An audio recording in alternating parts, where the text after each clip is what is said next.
வணக்கம், நான் சந்துரு. நாம் இன்னைக்கு திருக்கழுக்குன்றத்தில் இருக்கிற வேதகிரீஸ்வரர் மலைக்கோவிலுக்கு தான் வந்திருக்கோம். மலைக்கு கீழே ஏராளமான சன்னதிகளை நம்மளால் பார்க்க முடிஞ்சது.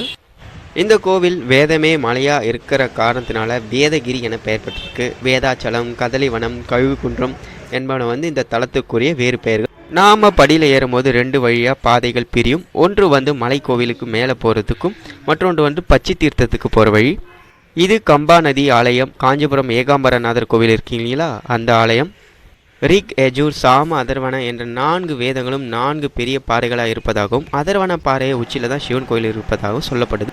இந்த ஆலயத்தோட சிவபெருமான், வேதகிரீஸ்வரர், அம்மன், சொக்கநாயகி. மலைக்கு மேலே ஏற்றப்பட்ட கார்த்திகை தீபம் இன்னும் எரிஞ்சிட்டு இருக்கு.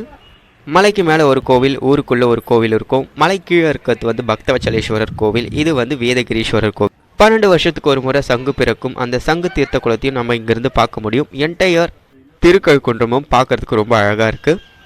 இங்கேருந்து பக்தவச்சலேஸ்வரர் கோவிலையும் நம்மளால் பார்க்க முடியுது. சாமி கும்பிட்டு அப்படியே நமக்கு இறங்கு வழியில் இறங்கணுன்னா நம்ம பச்சை தீர்த்தத்தை சென்றடையலாம். நாள்தோறும் மதியான டைமில் இங்கே கழுகு உணவு பெற்று செல்லுமா. அதனால தான் இதற்கு பச்சை தீர்த்தம் என்ற பெயர் வந்திருக்கு. இந்த கோவிலுக்கு வர நார்த் இந்தியன்ஸுக்கு பச்சை தீர்த்தம்னு சொன்னால் தான் புரியுமா. இங்கே வர கழுகுகள் ராமேஸ்வரத்தில் ஸ்தானம் செஞ்சு கழுகு குண்டத்தில், அதாவது இங்கே சாப்பிட்டு காசியில் போய் அடைக்கலம் அடையதான். அதாவது கழுகுகள் சாப்பிட்டு பேர் பெற்ற காரணத்தால் தான் இங்கே கழுகு குன்றம் என பேர் வந்ததான். இதான் பச்சை தீர்த்தம். ஆனால் கழுகுகள் இல்லை, கழுகுகளோட பொம்மைகள் மட்டும் வச்சுருக்காங்க பார்க்குறதுக்கு. அது ஒரு 300 காலத்தில் நடந்த விஷயங்கள். இந்த பச்சை தீர்த்தத்துக்கு ஒரு பக்கத்தில் காசி விஸ்வநாதர் கோவிலும் மற்றொரு ராமநாத சுவாமி கோவிலும் இருக்கும். விஸ்வநாதர் கோவிலை தாண்டி போனால் ஒரு வழி போகும். அது சுப்பையா குகை அப்படின்னு சொல்லிட்டு ஒரு சுவாமிகள் குகை ஒன்று இருக்குது. நல்லா போகிற வழியெல்லாம் பச்சை பசேல்னு நல்லா பட்டாம்பூச்சிலாம் பறந்துட்டு அழகாக இருக்குது இந்த இடமே. இந்த வேதகிரீஸ்வரர் கோவிலில் இந்திரன் வழிபாடு இடி மின்னல் ரூபத்தில் வழிபாடு நடத்துவாராம். அது மட்டும் இல்லாமல் இந்த மலையில் சஞ்சீவினி காற்று வீசுதான். அதை சுவாசிக்கிறதுனால மனநோய் சார்ந்த பிரச்சனைகள் நீங்குமா. பக்கத்தில் வந்தாச்சு வெள்ளை ஃபெயிண்ட் அடித்து வச்சுருக்காங்க பாருங்கள், சூப்பராக. அது மட்டும் இல்லாமல் இந்த மலையை சுற்றி 12 தீர்த்தங்கள் இருக்கான். அதில் குறிப்பாக சங்கு தீர்த்தத்தில் குளித்து இங்கே வழிபாடு பண்ணால் மனம் சார்ந்த பிரச்சனைகள் எல்லாம் நீங்குமா. ரொம்ப சின்னதாக தான் இருக்குது. சுவற்றில் எழுதாதீர்கள் அப்படின்னு போட்டிருக்காங்க. உள்ளே போகலாம். நல்லா தான் இருக்குது இடம். சுப்பையா சுவாமிகள் BA.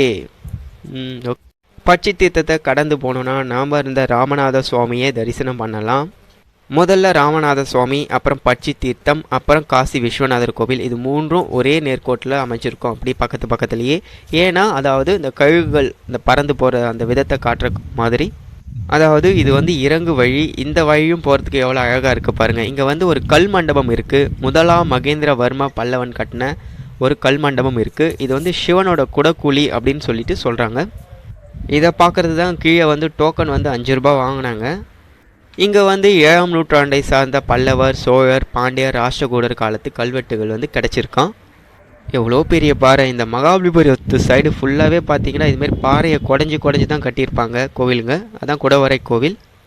இந்த பாறைக்கு நடுவில் கம்பி இருக்குது பாருங்கள், அதான் சிவன் கோவில். வாங்க பக்கத்தில் போய் பார்க்கலாம்.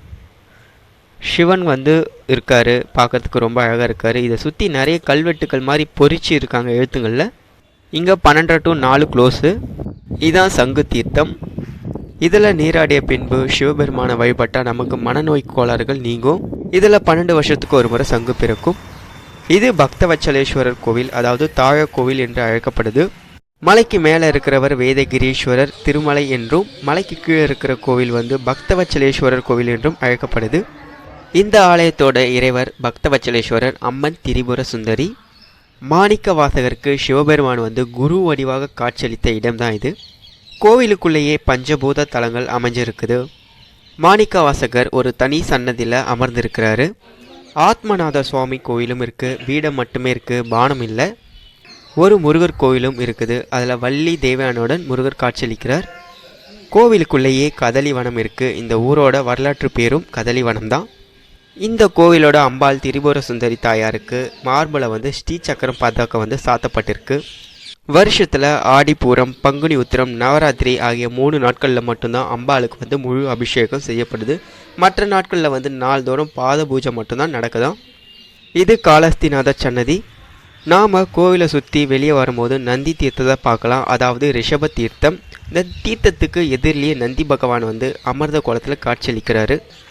ஓகேங்க, இந்த வீடியோ பிடிச்சிருந்தா சப்ஸ்கிரைப் பண்ணுங்கள். சூரியன் வெப்பம். மீண்டும் அடுத்த ஒரு வீடியோவில் சந்திக்கலாம். Until bye from Chandru.